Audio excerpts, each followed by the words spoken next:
Как избавиться от кашля всего за одну ночь? Друзья, если вас замучил кашель, мокрота, я сегодня поделюсь с вами суперэффективным рецептом, который готовится очень просто в домашних условиях.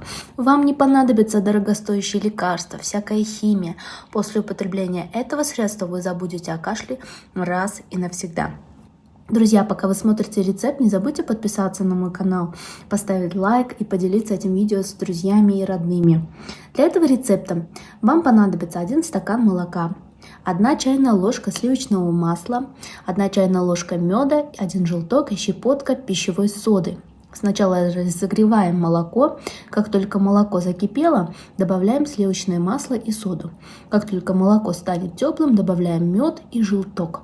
Перемешиваем и пьем ночью перед сном и утром натощак. Мед обладает противовоспалительным действием. Сливочное масло и сода смягчает горло и слизистые верхних дыхательных путей и разжижает мокроту.